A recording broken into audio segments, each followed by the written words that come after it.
계속 지금 이어지는 거죠? 고생 많으십니다.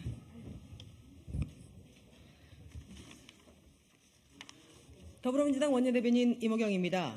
법원이 인정한 민원 사주 부당성 당장 유일임 위원장은 수사하십시오. 김유진 방심위원에 대한 법원의 회촉 집행정지 판결을 계기로 류희림 위원장에 대한 신속한 수사를 촉구합니다. 법원도 청구 민원을 통해 방심위를 언론 검열기구로 만들려는 류희림 위원장의 위법성을 지적했습니다. 그런데도 경찰과 권익위는 차일피일 청구 민원 의혹 관련 수사와 조사를 미루고 있습니다. 경찰과 권익위는 대체 누구의 눈치를 보고 있습니까? 야당에 대해서는 득달같이 달려들어 압수수색과 소환 조사를 남발하고 무자비한 수사와 칼날을 휘두르면서 정권의 위법 행위에는 허수아비 신용을 하는 것입니까? 윤석열 정부 들어 검경 등 수사기관과 권익위 같은 부패 방지 기관이 본문을 잃고 권력의 흥신소로 전락하고 있습니다.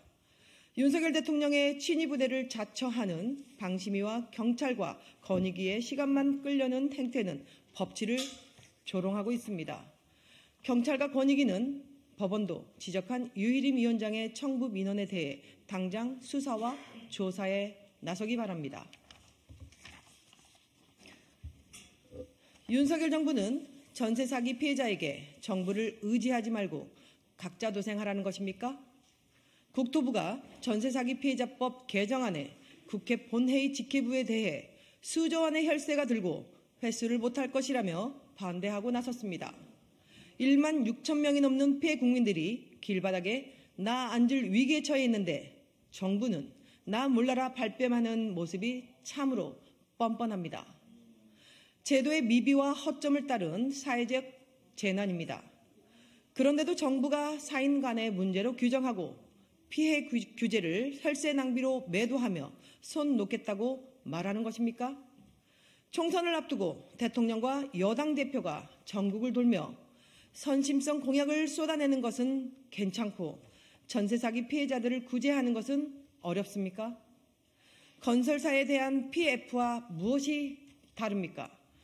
전세 사기 피해자는 경제에 미치는 과장이 작아 무시해도 된다는 말입니까?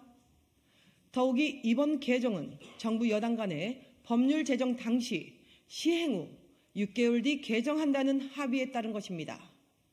전세 사기를 예방도 하지도 못하고 피해 국민을 보듬지도 못한다면 도대체 윤석열 정부의 존재 이유는 무엇입니까?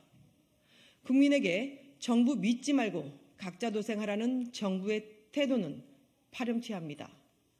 정부의 존재 가치는 위기에 처한 국민의 삶을 지켜주는 데 있음을 윤석열 정부는 똑똑히 기억하기 바랍니다. 더불어민주당은 전세 사기 피해자법 개정안을 반드시 통과시켜 위기에 처한 국민들의 소중한 일상을 지켜낼 것입니다.